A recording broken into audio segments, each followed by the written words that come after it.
Sentiasa sedar bahawa kita hari ini ni rupanya tidak bersendirian.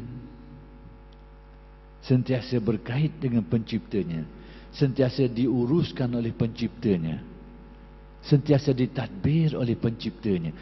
Supaya kita faham gitu. Dalam kehidupan kita hari ini, ada senang, ada susah, ada nikmat, ada bala, musibah dan sebagainya. Ada kehidupan, ada kematian, ada kekayaan, ada kemiskinan, macam-macam kehidupan. Jadi kalau kita ada keyakinan bahawa kehidupan kita dalam semua bentuk ini sentiasa bergantung dengan penciptanya, ditadbir, diurus oleh penciptanya, maka pada waktu itu selain daripada ada keyakinan, kita ada kekuatan. Kita ada kekuatan. Kerana kita faham apa-apa yang berlaku ini ada yang menguruskannya, sentiasa menguruskannya. Bukan sekadar ada yang mengurus, sentiasa menguruskannya. Bukan ada yang mentadbir, sentiasa mentadbirnya. Kita hari ini, makhluk seluruhnya hari ini, kenyataan sebenarnya itu sentiasalah bergantung ia kepada Allah. Sentiasalah diuruskan oleh Allah. Sentiasalah dia ditadbir oleh Allah. Tidak pernah lupa, tidak pernah terpisah. Bukan menyendiri yang alam ini. Satu, baik. Yang kedua, dari sudut kita ni berhubungan dengan Allah, kita tengok dua lah. Ada empunya bayang, ada bayang, kait. Tapi dari sisi, dari sudut kewujudan hak sebenar-benarnya, kita akan kata hanyalah wujud Allah. Hak lain tak ada benda. Tak ada benda. Kita akan kata gitu. Baik. Apa perlu pandangan-pandangan seperti ini? Kefahaman-kefahaman seperti ini? Kalau yang pertama tadi itu nak memahamkan kita bahawa kita ini terikat dengan Allah, terkait dengan Allah, tidak terpisah daripadanya, sentiasa diuruskan olehnya, sentiasa ditadbir olehnya. Kefahaman ini mendorong kita untuk banyak berserah kepadanya. Itu kefahaman ini, bila dia jelira molek dalam hati, menjadikan kita ini orang yang pasrah. Kadang-kadang kita tengok penimpal dia, warna kacau bilau gini, gintulah beginilah, mari menyakit tu. Kadang-kadang kita pening kat kita ni. Mari pening juga. Kerana terlupa sekejap.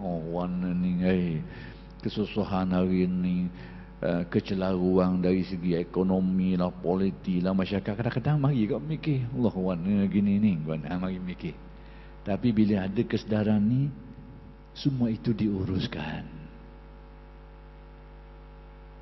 Pengurusnya tidak pernah lupa, pentadbirnya tidak pernah lalai. Bila teringat situ, teguh balik. Jadi guana-guana pun dia ada pentadbirnya, dia ada pengurusnya. Sebab itu bila kita baca buku sejarah, apabila tentera Abrahah ni nak serang Kaabah, zaman Tauki Nabi Abdul Muttalib sebagai pemuka kaum yang jaga Kaabah ni, bila tentera bergajah nak mari serang ni, tahu sajalah zaman tu tentera bergajah tu hari ni kata kebah besar sekali lah hari ni. Tentera paling canggih dalam masa tu nak mari serang. Dah penduduk Mekah ni ada benda senjata konvensional, main pedang, main panah lebih kurang gitu je lah. Tentera pula hok mari nak serang ni, Abraham ni tentera besar nak mari serang, bukan kecil-kecil. Baik, apa sikap Abdul Muttalib? Beliau dalam menghadapi keadaan seperti ini ni, orang nak mari serang ni, dia pegang setir buah dia. Kata-katanya lebih kurang, mungkin silap saya menukilkan sikit lah. Aku serahkan urusan ini kepada yang menjaga Kaabah ni. Aku suruh ke dia lah. Yang mencipta Kaabah ini, yang menguruskan ini, maka aku suruhlah kepada dia urusan ni. Tu je sejata dia. Aku suruh kepada tuang dia lah, untuk jaga dia ni, tuang dia. Berarti orang ini tidak lalai hatinya dalam keyakinannya.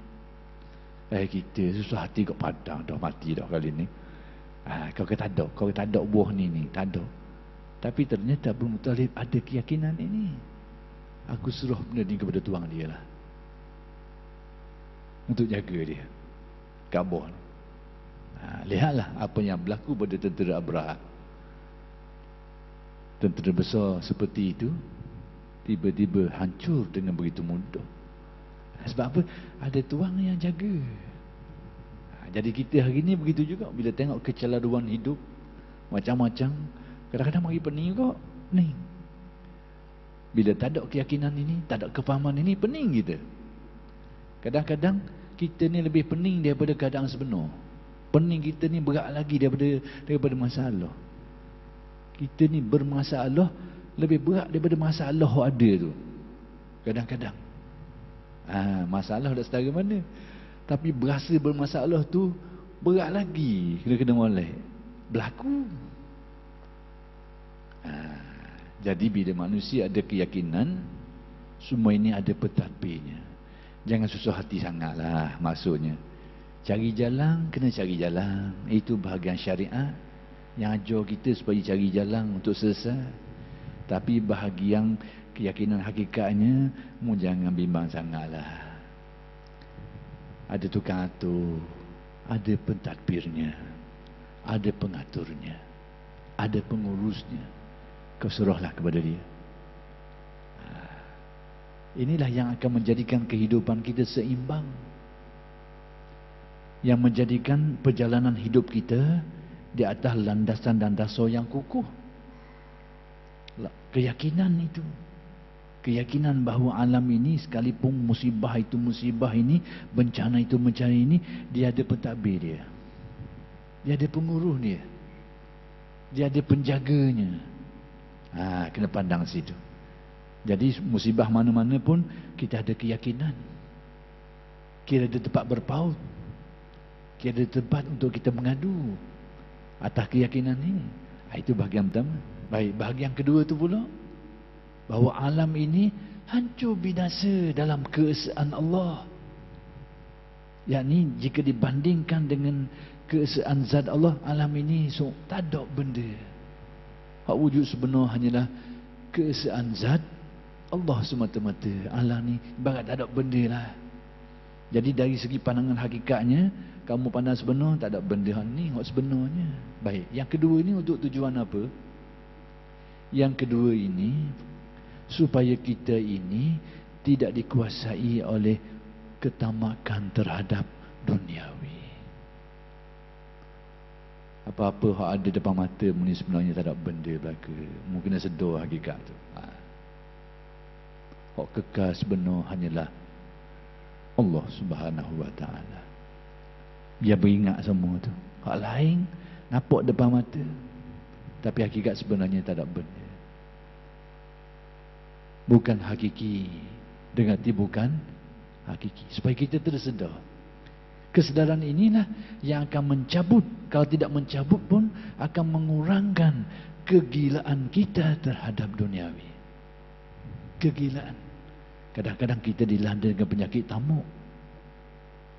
Kenapa mari penyakit tamuk? Kerana kita melihat seolah-olahnya duniawi ini kekal. Itu je sebenarnya, bukan apa. Bila kita, pandangan rohani kita keliru, seolah-olahnya kita pun tahu, tapi ia mari tak apa jelas.